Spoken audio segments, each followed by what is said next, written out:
Peace FM 104.3. Wutumi Take. Hey, Ade, obey me subbishi na mame. 7 zo hwa na mame fa enchia kese ma atiefu nyina ne wona wo hwe ye social media. Na de di kan kra na mame invite one umpanyufo. Ye sure say unim say enne anwumre no 9 NDC ye dwumadie kese bi ewo Academy of Arts and Sciences. A public forum on the 2020 budget. A buying photo sound for Ejina Omampeni Akufo-Addo Nemu Edekoto Mashebedwafo enim. And the budget in Yebedosum na atro all the distortions and the deficiencies in the budget no. Ya chiri mama Ghana for ati asenti yeto yansafre obi biara otie yen. Na na woso yehwese yebehu ho no 9 pepepe Academy of Arts and Sciences. Medasi Bibre.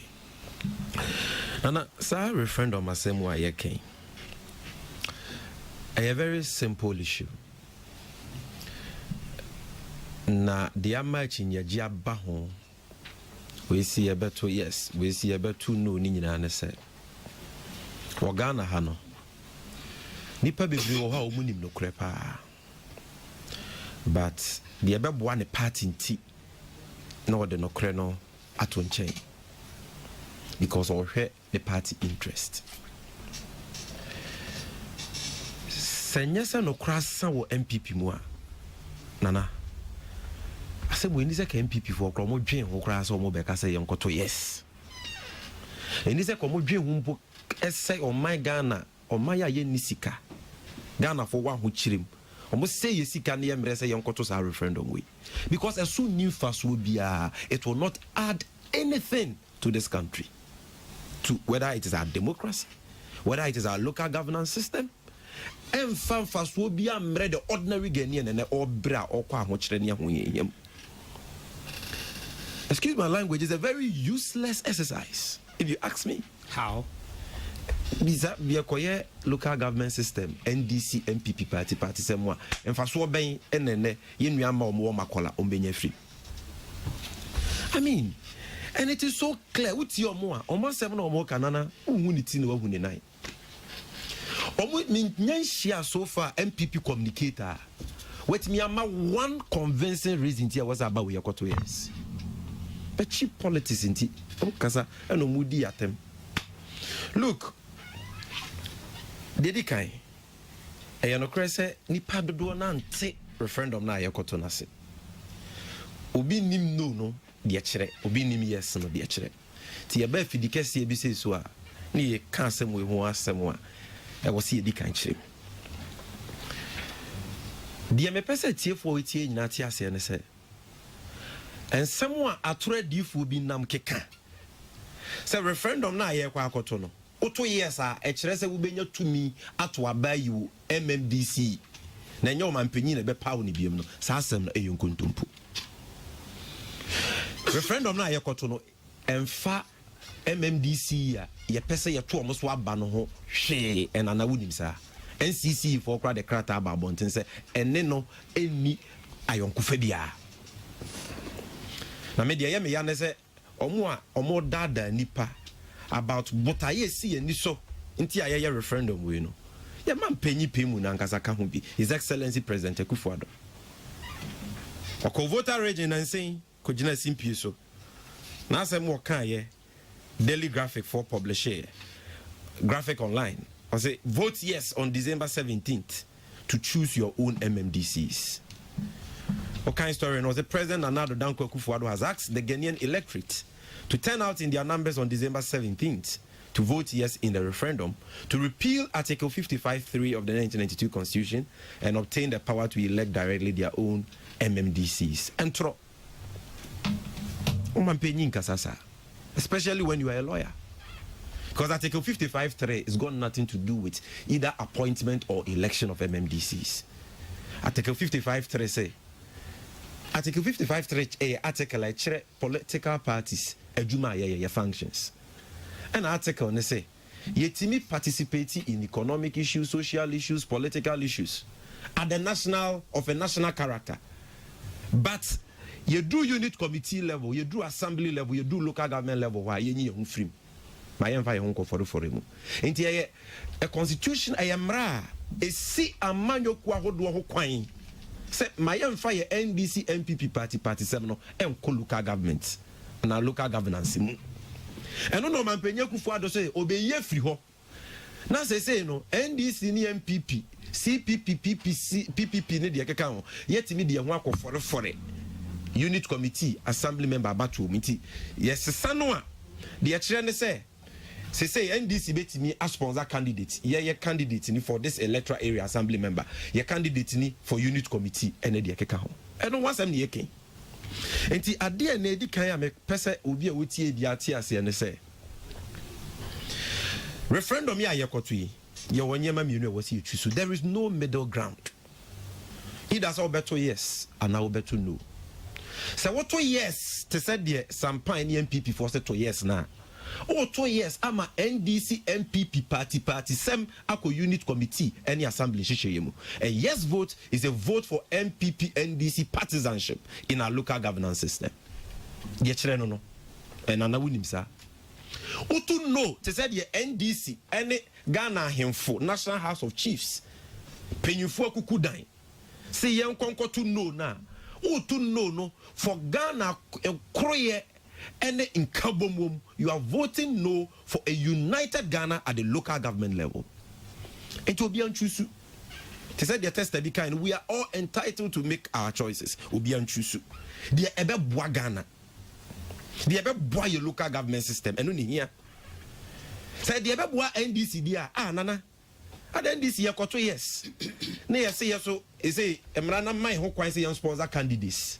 A unit committee ni assembly member abatu mu NDC pa yebe lusu den yebe lusu den we are everywhere in the country your branches all the 29,000 polling stations in Ghana your branch executives 9 each yebe nya nipa mo magina ma ye ntese parties in ketwa te CPP anko kwaku ba ko party any PNC any omo fisusu na even 275 parliamentary candidates kura no munya no ye nipa no ye wo mo boro so anya hwe kura so nana se Ghana ha ye wo regions bebre traditionally NDC stronghold nana meboa anya hwe apa west wo voter region wo apa iso the NDC ye be ni bebre entika de be boa NDC ni ye dwen ho a ada ni ye nyina ke enkoto yes ni ye se party se me evan kofom ba ya dwen ho yie ye se Ghana nti inchirimenti ye enkoto no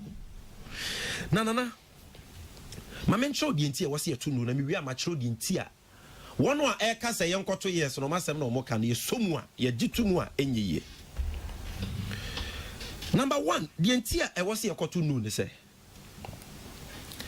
wokoto yes na wo ma ho kwan se NDC MPP sampan ne sameje mfi emfa ye party sam ko unit committee ni assembly system mu a edinchiche mu kese ebeba unit committee ni assemblies ni mo partisanship divides, it polarizes societies and communities.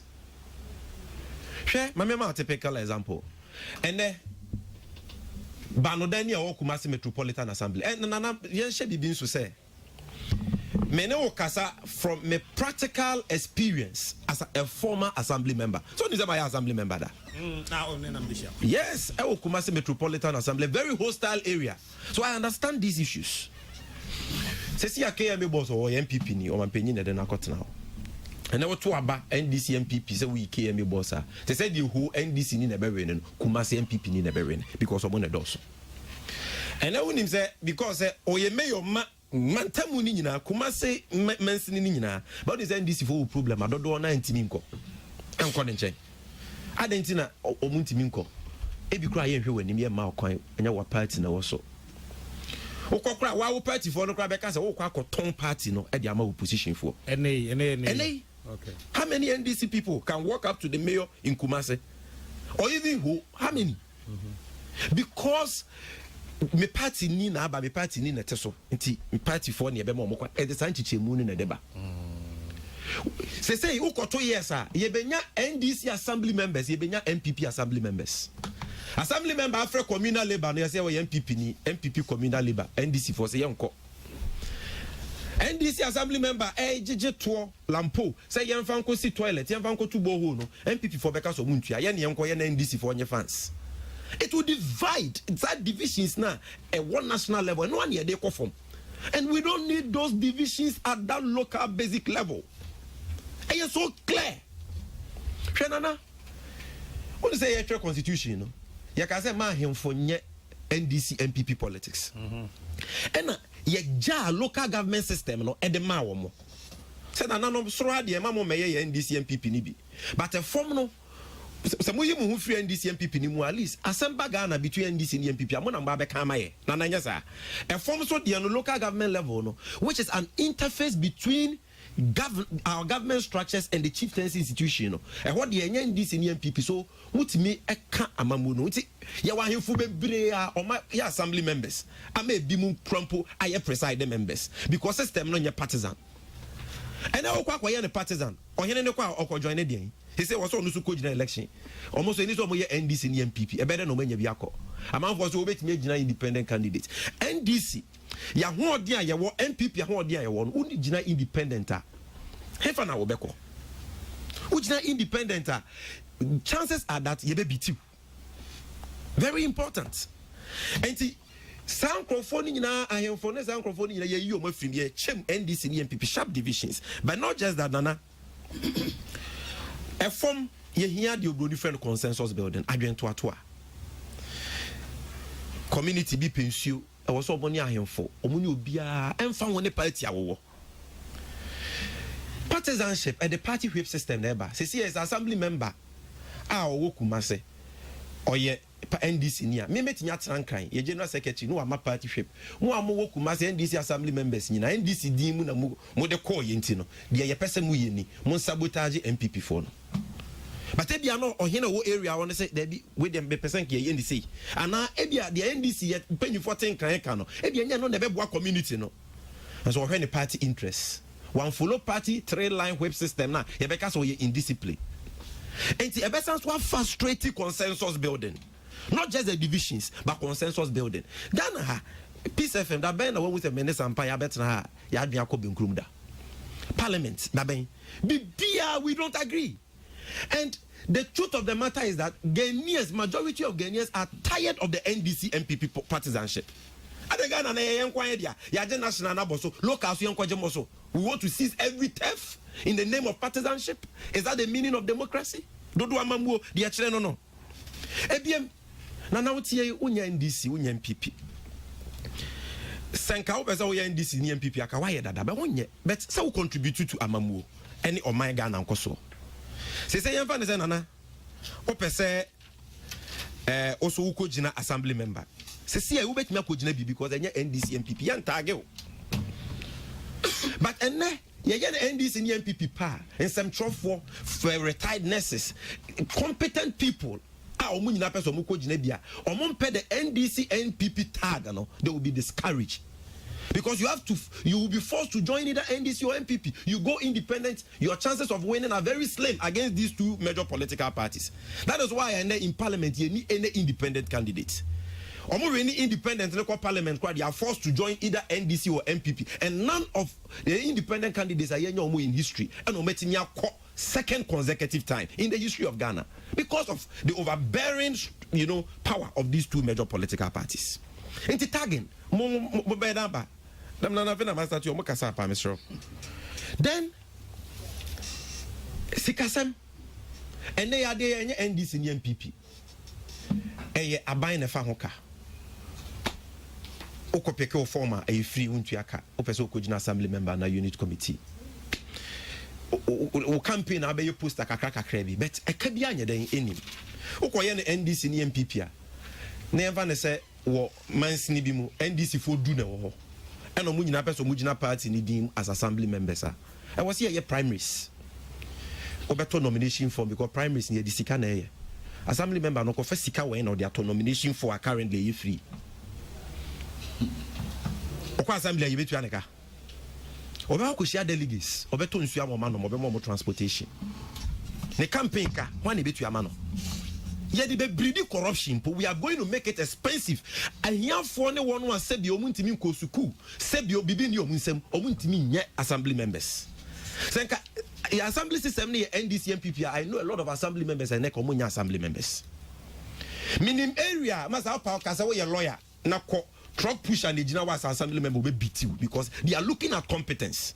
Minim areas are NDC stronghold pa MPP ni na assembly member or because you heard you bet me aye adwuma edim puntu nyuma aba.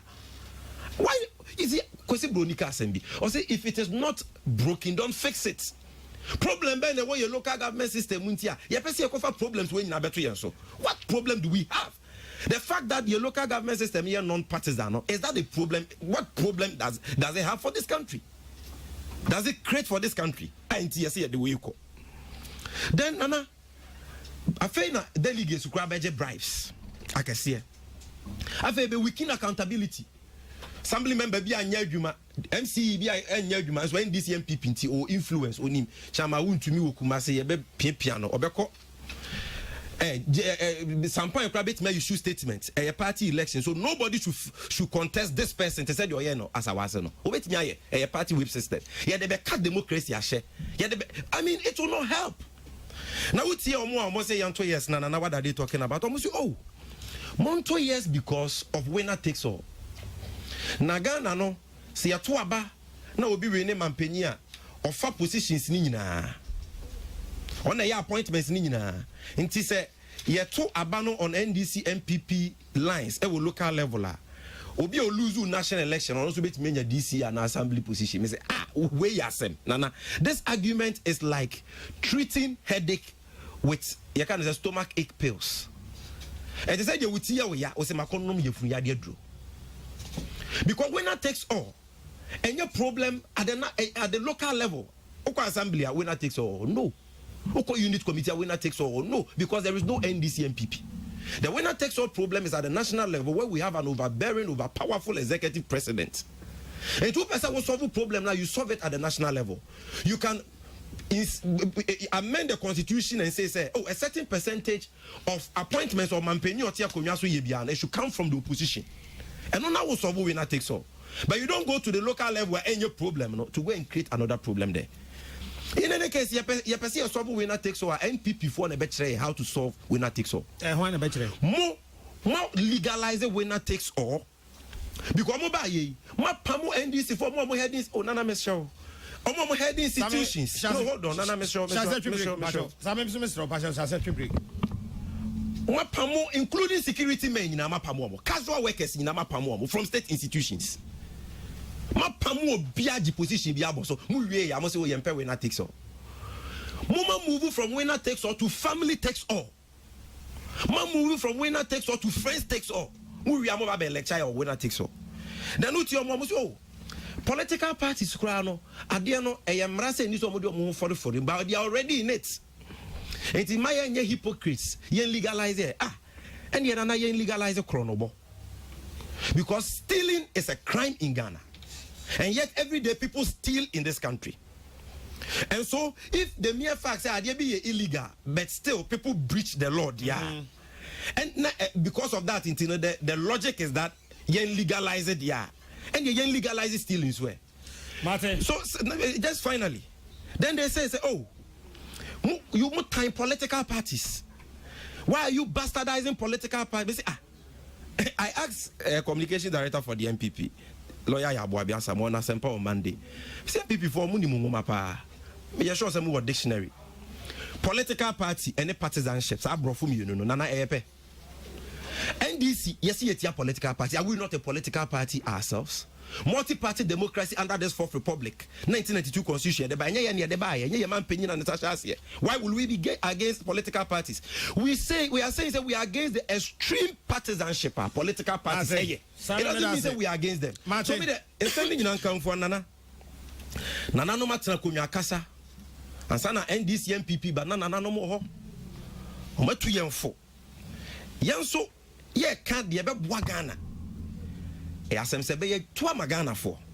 Se wo pe NDC MPP party seminal ha on mine no ɛwɔ top ha ɛde Delta Force Azugu boys ɛba yɛ election mu gidi all that acrimony no mo pɛ sɛ yɛsan so de kɔ local government system akɔto yes bɛ wo pa asomdwie wo pɛ nkabom wo pɛ kroyɛ wo pɛ sɛ nkitahudie between assembly members ɛne nananom etimi gyi hini the assembly system ne timi tumpɔn yɛn nyinaa yɛtimi ka ɛho bombo ama yɛ mantam tumpɔn irrespective of our political parties there and you go and vote for a big no on the 17th of December referendum we so nana ɛmo bia anka sɛ yɛnkɔ suspended because we have spent money on it. It is too late to suspend it. I was here to Persami submission. Peace FM 104.3. Who to me, Taki?